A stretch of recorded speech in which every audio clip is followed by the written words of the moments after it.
egg donation has been around for a while in South Africa, but I mean, we've still got long futures ahead of us. Legislation could change. Would you ever be interested in meeting any of these children that you help bring into the world? I don't feel like I'm their mother. Sure. Motherhood is not a genetic thing. It's a relationship you have with the child. Yeah. And I was under the, well, I did it under the terms that it would be completely anonymous. So it's actually not something I give a lot of thought to, because even if I did meet them, I wouldn't know, because it is totally anonymous. Okay. Liliosa, how did your family and your friends react when you told them that you want to go through with this, that you want to donate your eggs? To be honest, not everyone was very pleased about it. Okay. But I tried to explain to them that, you know, I'm just helping out. It's not like it's my baby, because a lot of them were skeptic about it, that am I going to be able to have kids of my own if I want to? Well, that's the thing. That's the question. I mean, if you would like to have children one day, then how would you feel about the fact that you've donated eggs at this stage in your life? Like I said earlier on, I still think it's just an egg. It's not a baby. A baby is egg and sperm. So it's still just an egg. It's not a baby or anything like that. Suzette, psychologically, what does an egg donor experience? Or what should they expect to experience? Well, they said it themselves, you know, that altruistic act make them feel, you know, that they've done a deserving thing. And I think that's what we look for when we assess them, is to look at whether there are ulterior motives, or what is the underlying reason why they want to do that. And mostly it's to help somebody. I mean, and look, I think one shouldn't look back and look forward, because if you donate a kidney and you develop kidney disease, you know, but then you can never know what's going to happen in the future. Well, this is the thing. I mean, talking about looking forward and looking back, what happens if somebody does regret the decision that they've made? Is that possible? I'm sure it is possible, but highly unlikely, I think, because what would make them, possibly when they can't conceive children eventually themselves. But I think the gynecologist will explain to them that the donating eggs had nothing to do with that. Okay. Jenny, I'm going to come over to you. Does the donor have any say in the kind of recipient that they want? I mean, the recipient gets all these criterias and all these informations, and does the donor have any choice? Yes, we generally ask the donor 3 questions about egg donation stipulations, and that is, would you donate to a different race or across the race line? Wow. Would you donate to a single person, or would you donate to a gay person? The 4th question is also, are there any religious or other criteria or stipulations that you want to enforce about the donation? So we obviously will want to be respectful for the donors, and that's our role, is to facilitate that and make sure that the donors are donating to whom they want to.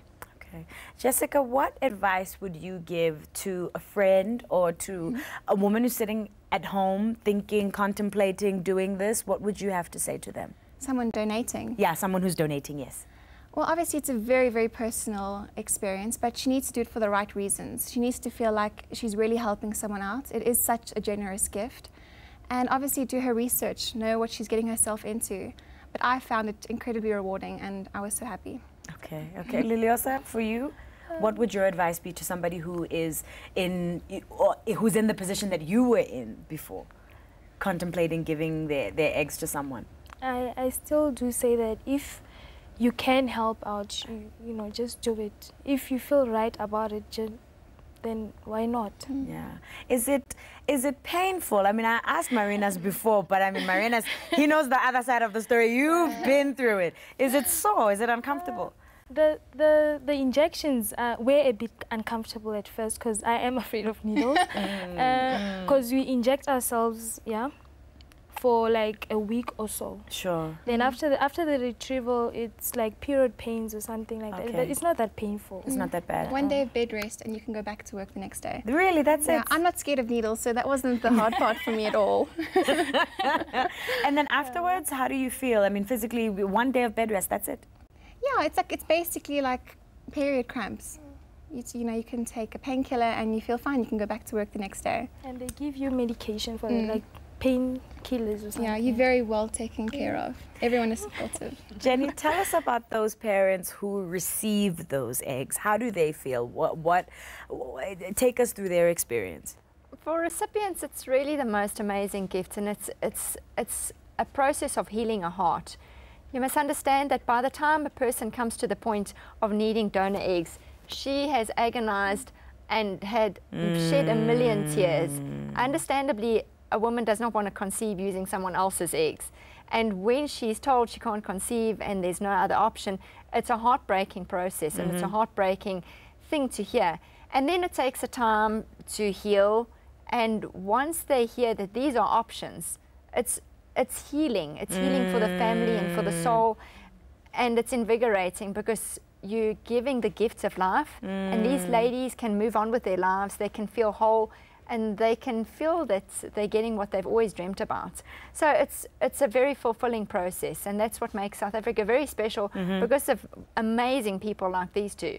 Jessica and Liliosa, can you give us some of the practical information, like how old do you have to be, how many times can you do this, and as a donor, what kind of compensation do you receive? I mean, for your time, these are medical costs, this is a whole procedure that's involved.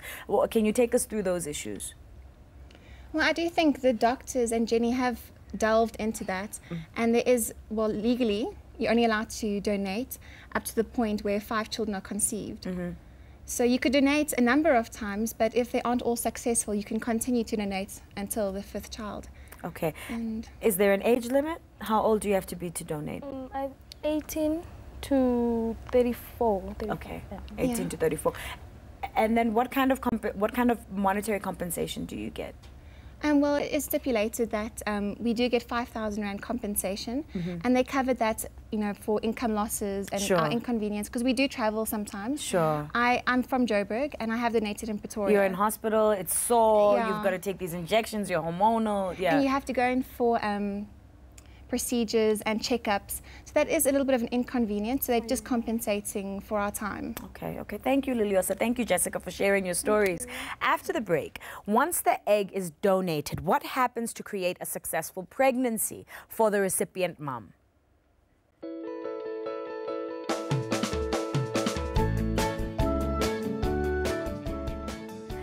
Welcome back. We're talking egg donation today, and the baby's conceived because of generous gifts of eggs from donors. It's an emotional ride for the women donating and receiving the egg. Let's find out what happens once the donation is made and the mom-to-be has chosen her egg.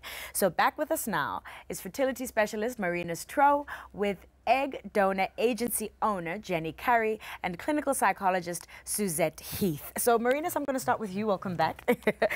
Once the egg has been harvested from the donor, then what happens? How does it go into mom and turn into a baby? Okay, so once the egg is harvested, the egg will be fertilized using the partner's sperm, and it is then grown in the laboratory for 5 days. At the same time, the recipient need to be prepared. So we need to coordinate the donor and the recipient's menstrual cycles, and there is also hormonal treatment which the recipient will receive in this time to actually prepare her womb to be able to accept the egg. So that mainly is tablets, estrogen and progesterone tablets. That also takes that actually takes a little bit longer than the actual stimulation of the donor. Wow.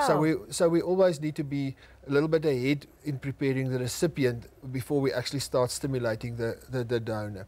So once we then have got embryos in the laboratory, we frequently might have more than one embryo, and we would then choose 2 embryos normally, and in certain circumstances more, but mostly 2 embryos, which we would then transfer back into the uterus of the recipient. Okay. And she will also then have hormonal support, and about 8 to 10 days later, we will know then whether a pregnancy have resulted. Can you tell us about the success rates? How many of these test tube fertilizations result in children, in living children? The interesting thing about egg donation, of anything